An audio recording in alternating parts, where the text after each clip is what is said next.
You are listening to the Stop Binge Eating podcast with Kirsten Sarfty, episode number 121. Welcome to the Stop Binge Eating podcast. It's time for you to end your food obsession and begin feeling confident and in control around food. You are absolutely capable of eliminating binge eating from your life, and I'm going to show you how by giving you simple tools and insights that you can apply in your own life.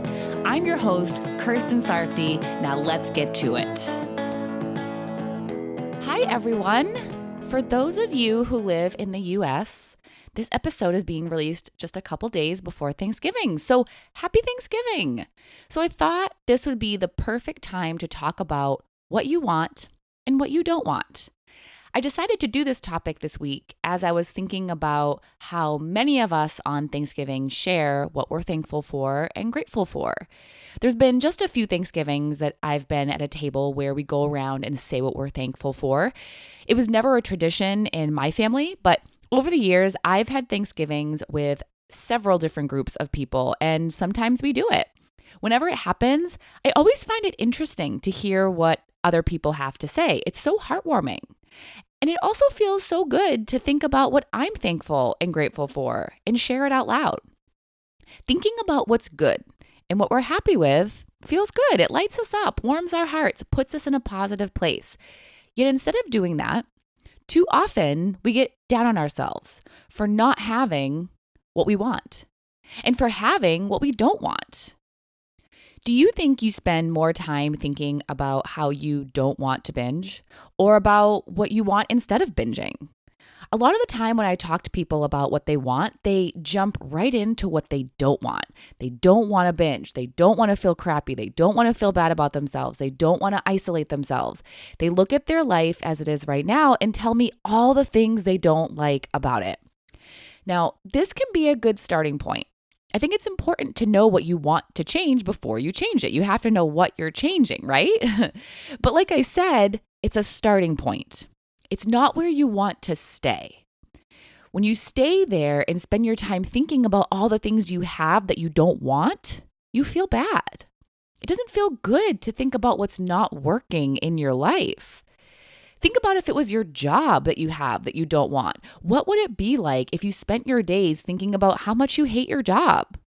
Those would be some miserable days. I see so many of you do this with your eating and especially with your bodies. You spend chunks of your day thinking about how fat, gross, disgusting, or simply unattractive your body is.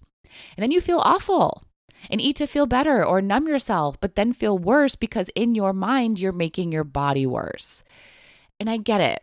You're not 100% happy with where your body is, but spending your day thinking about how much you dislike it isn't helping you to change it. When you focus on what you have that you don't want, it doesn't feel good, plain and simple. What feels so much better is coming up with a plan to get what you do want. But here's where people get stuck. They don't know what they want.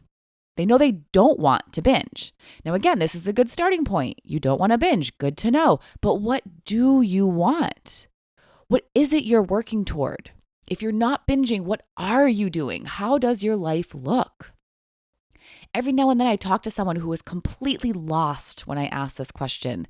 They never allow themselves to dream of what that life without binging looks like. So they have no idea. If that's you, it is time to start dreaming. It's time to start visualizing that life that you're going to create for yourself. Know what you're wanting and get as specific as possible. Think about the little things and the big things. Think about how you want to be as a person, what you want to do, what you want to have in your life, all the things. It feels so good to think about those things, but only if you believe you can get them. That's what stops a lot of people from dreaming. They don't see the point because they don't believe they can achieve those dreams. But why? Why can't you? The only thing stopping you is you. That lack of belief in yourself is what's stopping you. If you had all these dreams and aspirations for all these amazing things and you believe you could get them and live them, you wouldn't stop going for them.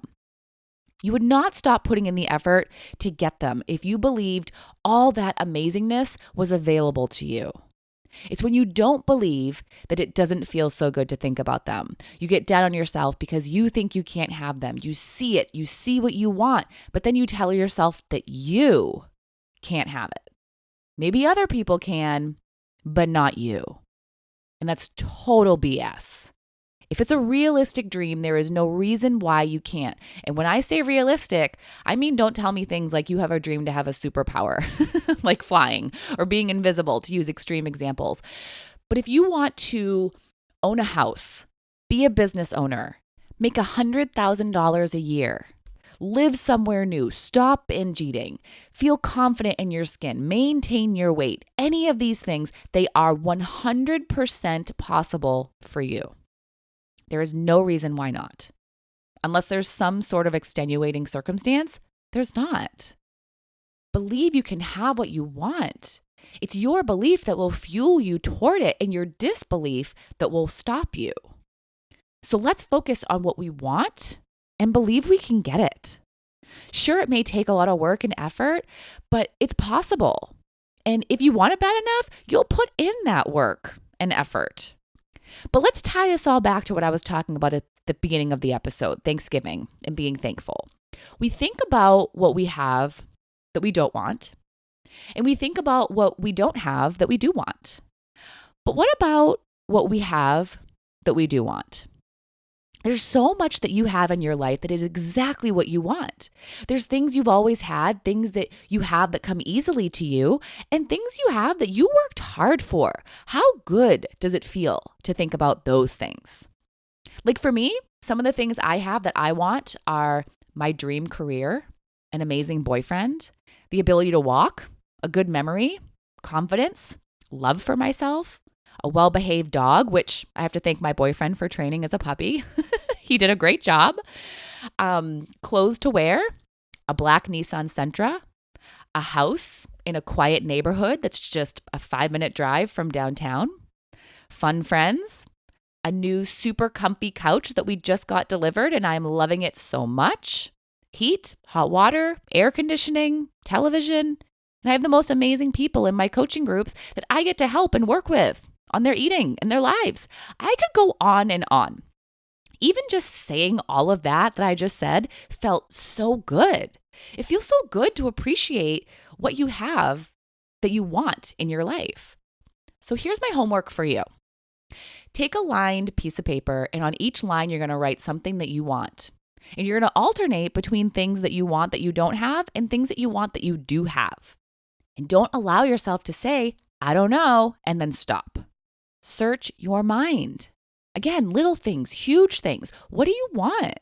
And no twisting it to say that you want to not have things. Figure out what that means in having. If you don't have that thing, what do you have? If you don't have binge eating in your life, what do you have? And if you catch yourself getting down about the things you want but don't have, you have some work to do on your belief. Question why you think you can't have it and find those limiting beliefs you're believing. And spoiler alert, they're not true. Appreciate what you have that you want. Be excited about what you want that you don't have yet. And only use what you have that you don't want as a starting point before you move into what you're going to do to get what you want. Have a wonderful week. I'll talk to you next time. And in the US, enjoy your holiday. Bye-bye. Thank you for listening to the Stop Binge Eating podcast. If you like what you heard today and you want more, go to coachkir.com/free. That's COACHKIR.com/free to get some awesome free stuff to help you stop binge eating.